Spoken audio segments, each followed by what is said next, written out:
नमस्कार। Purpose of human life की इस सीरीज़ में आज ये आखिरी वीडियो है जिसमें हम इस बात को डिस्कस करते हैं कि अब गुरु की खोज कैसे हो और गुरु मिलने के बाद क्या हो और आगे की जर्नी कैसी हो। लास्ट टाइम मैंने यहाँ पे बात ख़त्म की थी कि स्क्रिप्चर्स का स्टडी करने के बाद ये जानने के बाद भी एक परम तत्व है, एक एब्सोल्यूट एंटिटी है। अब फ़र्ज़ ये बनता है कि उस परमानेंट और एब्सोल्यूट एंटिटी को जानने के लिए एक मास्टर की खोज हो, और ये रास्ता, ये पथ बगैर मास्टर के, टीचर के, गुरु के हो नहीं सकता। ये असंभव है। यहाँ पे कई लोग ऐसा कहते हैं कि हम तो किताबों से सीख सकते हैं, किताबों में बहुत मेंशन्ड है, उसमें कई जगह मंत्र हैं, कई जगह लिखा हुआ है कि ऐसा करेंगे तो इस तरह के रिजल्ट मिलते हैं, इस तरह से आप योग के पथ पे आगे बढ़ सकते हैं। बट बाय एंड लार्ज एक ज़िंदा गुरु बहुत ज़रूरी है। और अगर आपके मन में ये ख्याल और ये डिज़ायर आ चुका है कि मुझे लिबरेट होना है, थोड़े से वक्त के लिए सफरिंग से मुक्त होना है, तो एक छोटा सा गोल हुआ, लेकिन बड़ा गोल तो लिबरेशन का ही है, मुक्ति का ही है। और उसके लिए कोई मुक्त पुरुष या एक मुक्त व्यक्ति जो ह्यूमन फॉर्म में इस रास्ते पर चल के उस अवस्था को प्राप्त कर चुका हो, वही आइडियल गुरु या सदगुरु कहलाता है।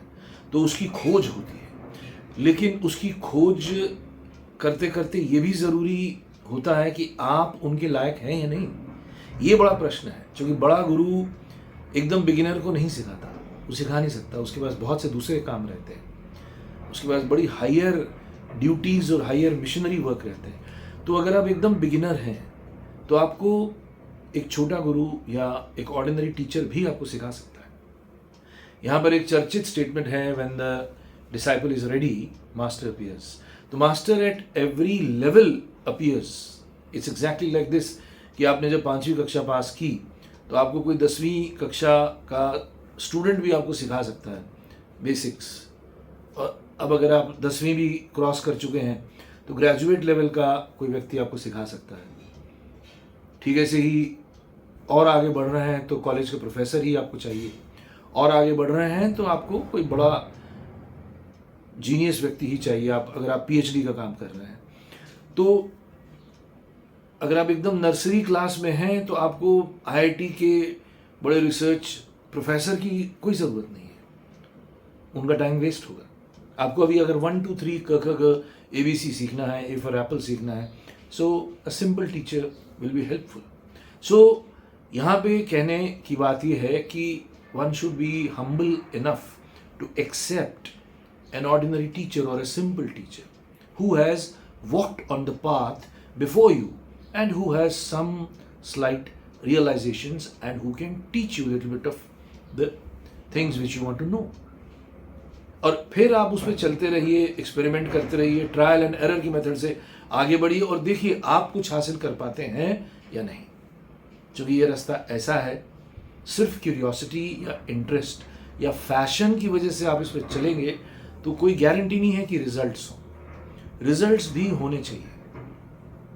अगर रिजल्ट्स नहीं आते हैं तो आदमी के पास ये ईमानदारी होनी चाहिए कि वो कहे कि हाँ मैं चल तो रहा हूँ बट मुझे कुछ मिला नहीं। जिस आनंद की बात की जा रही है, जिस आत्म तत्व की बात की जा रही है, जो सेल्फ रियलाइजेशन की बात हो रही है, वो मुझे मिला नहीं अभी तक। तो मैं कैसे बोलूँ कि हाँ मैं स्लाइटली रियलाइज्ड हूँ और I have an experience of the flash of consciousness. तो ये ईमानदारी भी ज़रूरी है। कई बार ये ईमानदारी नहीं होती और आदमी अगर इस रास्ते पर 5 10 15 साल से चल रहा है और उसे कुछ भी नहीं मिला, सिर्फ जानकारियाँ हासिल कर ली, सिर्फ इन्फॉर्मेशन हासिल कर ली, जैसे फिजिक्स केमिस्ट्री मैथ्स के सब्जेक्ट्स पढ़े वैसे स्पिरिचुअलिटी भी एक सब्जेक्ट पढ़ी, तो आत्मा, परमात्मा, कुंडलिनी, योग, ध्यान, समाधि, धारणा, प्रत्याहार, इन शब्दों से परिचय हुआ और उसके बारे में तमाम जानकारियाँ भी आपके पास हो सकती हैं। ये कोई बहुत मुश्किल काम नहीं है। बुद्धिमान आदमी, विद्वान आदमी इन तमाम जानकारियों को इकट्ठा कर सकता है। चक्रों के नाम पता हो सकते हैं, उनके कलर और उनका क्वालिटी और उनका पर्पस पता हो सकता है, सब पता हो सकता है। जो कि बहुत सी चीज़ें हमारे पास स्क्रिप्चर्स में हैं, किताबों में मौजूद है, लेकिन वो जो किताब में है वो आपके अनुभव में है या नहीं, असली प्रश्न यही है। तो अनुभव में लाने के लिए गुरु का होना अनिवार्य है, और गुरु की खोज में आपका सही पात्र होना अनिवार्य है। सही पात्र के क्या सिम्टम्स होते हैं? तो पहला सिम्टम सही पात्र होने का यह है कि आपकी लिबरेशन की इच्छा प्रबल होनी चाहिए।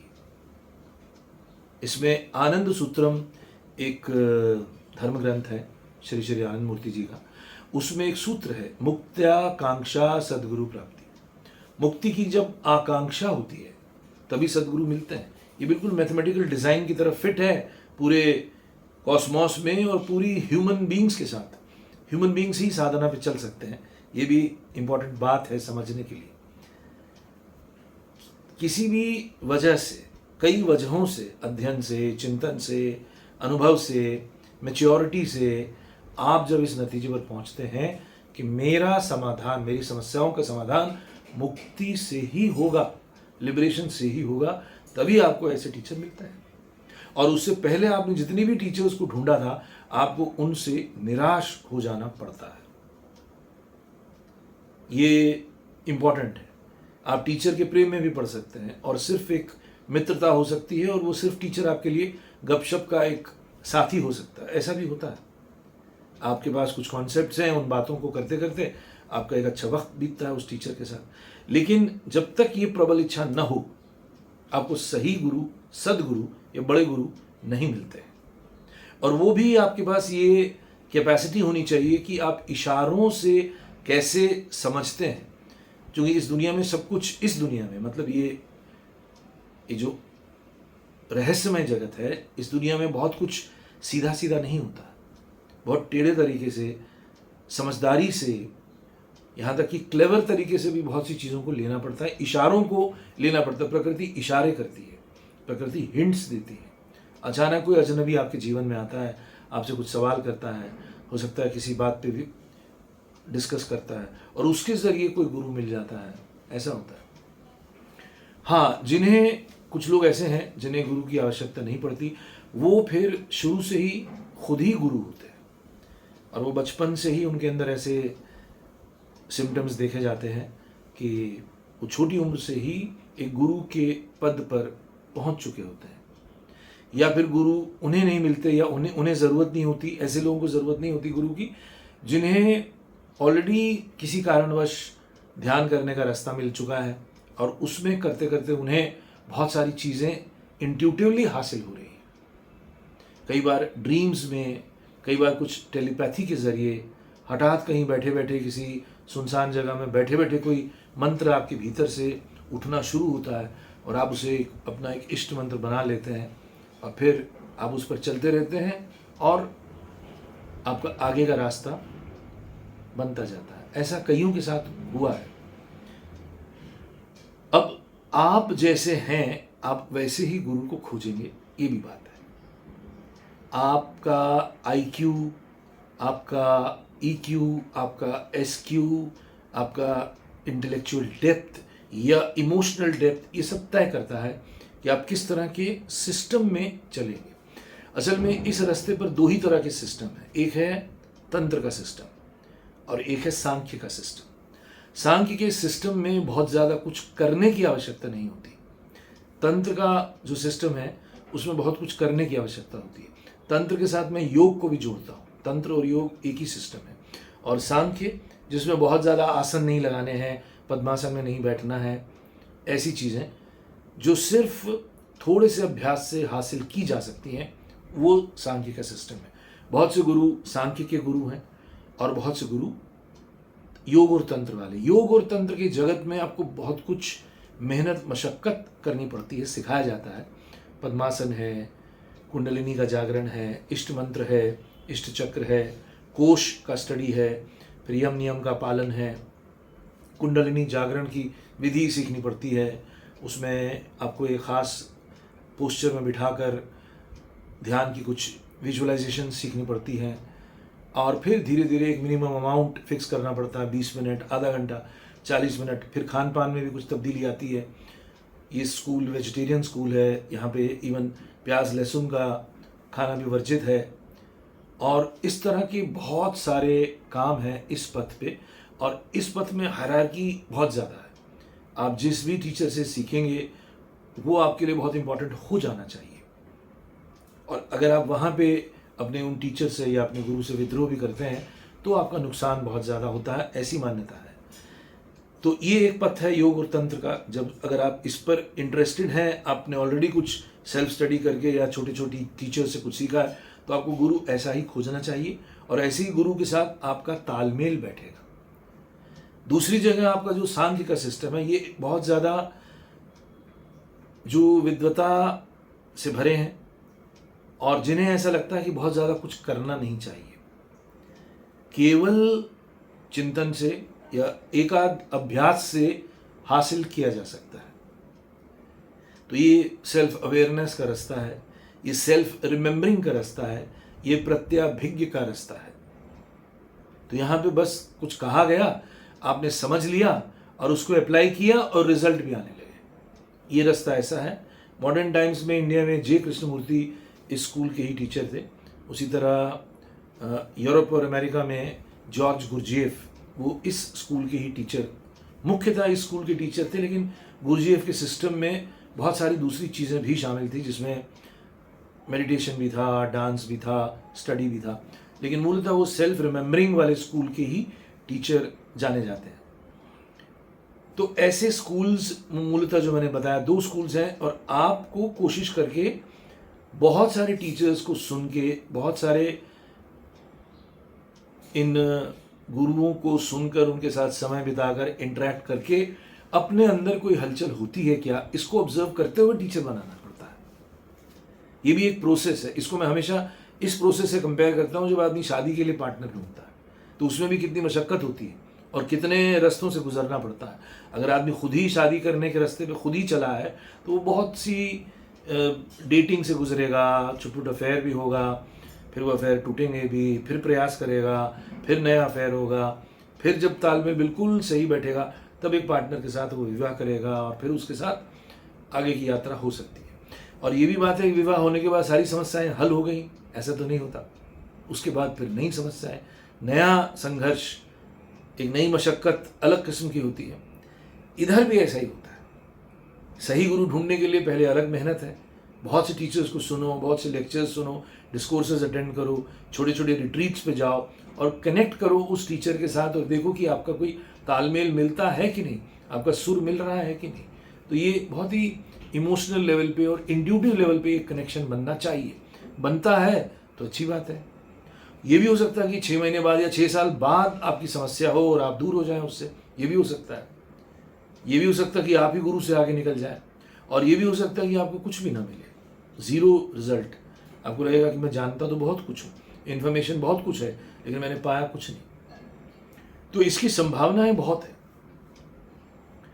परमुटेशन कॉम्बिनेशन जो है इसमें बहुत ज़्यादा है। आप गारंटी के साथ कुछ नहीं कह सकते। इसीलिए उपनिषद, कठोपनिषद का एक बड़ा चर्चित सूत्र है, उत्तिष्ठत जाग्रत प्राप्य वरानि बोधत क्षुरस्य धारा निशिता दुर्गम पथस्थ कवयो वदन्ति। उठो जागो और तब तक रुको नहीं जब तक अपनी मंजिल को न पालो। मंजिल क्या है? यही मुक्ति मोक्ष का मंजिल है। और ये पथ चाकू के धार पर चलने जैसा है, ये इंपॉर्टेंट है। तो इसीलिए जो बड़ा रिस्क लेने को तैयार है वो ही चाकू की धार पर चल सकता है। कारण ये है कि इसमें फॉल भी जबरदस्त है। सांप सीढ़ी का खेल जैसा फॉल है। सीढ़ी मिली यानी साधना अच्छी हुई, आप फट से नेक्स्ट लेवल पे पहुंच गए। और आपने कुछ गलती की, पाप की, आपको पता है कि अब आप पावरफुल हैं, आपके पास कुछ सिद्धि भी आ गई है, और अगर आपने गलती की तो वो सांप आपको नीचे ले जाता है।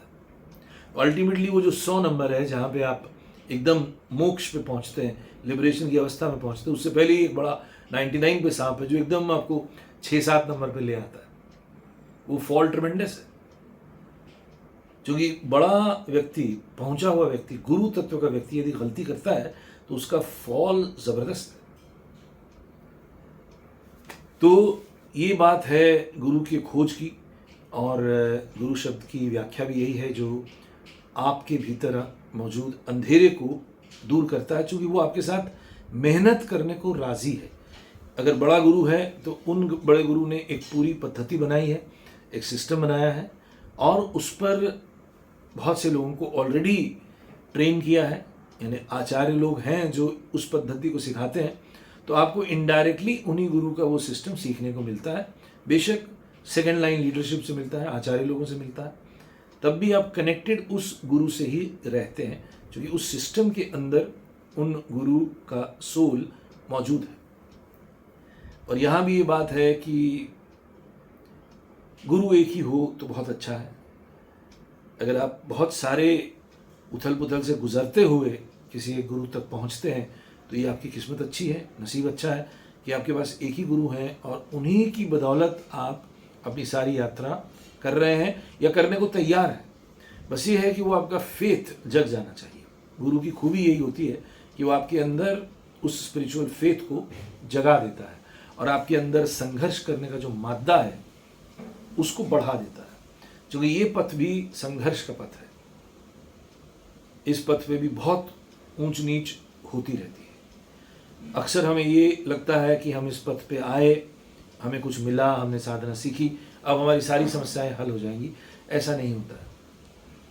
आपके अंदर समस्याओं को हल करने की शक्ति मिलेगी और आपके पास वो बल ज़्यादा होगा कंपेयर टू नॉन साधक, ये डेफिनेट बात है।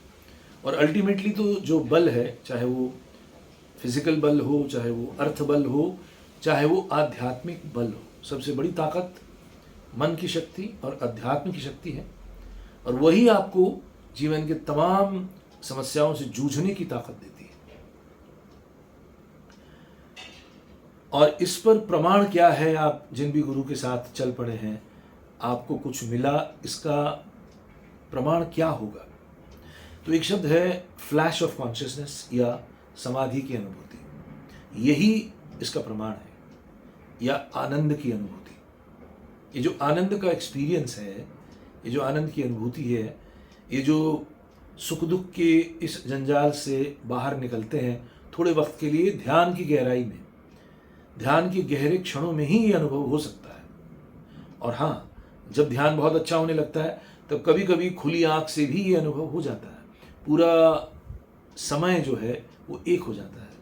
आप एक टाइमलेस जोन में चले जाते हैं या आप एक नो टाइम जोन में चले जाते हैं और थोड़े वक्त के लिए आप उसी जोन में रहते हैं। और आपको जब बाद में उस जोन से बाहर आते हैं तब आपको ऐसा लगता है कि मैं तो कहाँ एक अलग ही दुनिया में था, जिसका टेस्ट एंडलेस ब्लिस जैसा टेस्ट था। ये एंडलेस ब्लिस ऑर्डिनरी सुख का 1000 टाइम्स वाला वर्जन है। ऑर्डिनरी सुख में तो अच्छा लगता ही है, लेकिन अभी अच्छा लगा और अभी हमने उसको भोगा और थोड़ी देर बाद ही वो खत्म हो जाता है। ये ऑर्डिनरी सुख की हालत है। हम चाहते हैं बहुत देर तक भोग करें, लेकिन हम नहीं कर पाते। चाहे वो खाना हो, चाहे वो कोई क्रिएटिव काम हो, चाहे वो फिजिकल प्लेजर्स हो, चाहे वो बातों का प्लेजर हो, कॉन्वर्सेशन का प्लेजर हो, चाहे वो पैसे का प्लेजर हो, कोई भी प्लेजर आप देखिए ऑर्डिनरी लाइफ का, वो रहता थोड़ी ही देर है, लेकिन वो फिर एकदम से वो चला जाता है, फिर कुछ और आ जाता है। आनंद ही है कि वो उस सुख को देर तक मेंटेन्ड अवस्था में रहता है और उसका कोई ऑपोजिट तत्व नहीं है, लेकिन फिर वो वापस आपको एक ऑर्डिनरी लाइफ में भी आना पड़ता है, बट टेस्ट उसका लंबे समय तक रहता है। सुखम अनंतम आनंदम। आनंद जो है वो अनंत सुख है, इनफाइनाइट प्लेजर है। और असल में हमारी यही खोज है, हमारी यही प्यास है, हमारी यही रियल थर्स्ट है। और हम भूल से उसको दूसरे रास्तों से ढूंढने की कोशिश करते हैं, भरने की कोशिश करते हैं, लेकिन भर नहीं पाते, निराश होते हैं। और ये जो संसार है हमारे लिए, जो हमें ह्यूमन लाइफ दिया है, ये इसीलिए है कि हम बार बार फेल हों और उस जो रियल सुख है उस तरफ चलने के लिए पहले प्रेरित हों, उसके बाद चले। तो इस तरह से ये पर्पस ऑफ ह्यूमन लाइफ और the real goal of human life कि ये कुछ 3-4 वीडियोस पर मैंने अपनी बात कही। तो सारांश यही है, संसार में जो भी मिनिमम काम करना है वो करते हुए हमारा जो पर्पस ऑफ ह्यूमन लाइफ है वो स्वयं को जानना है, उन परम तत्व को जानना है और उन परम तत्व में मिल जाना है। सुनने देखने के लिए बहुत बहुत धन्यवाद। थैंक यू, नमस्कार, अगली बार फिर मिलता हूँ।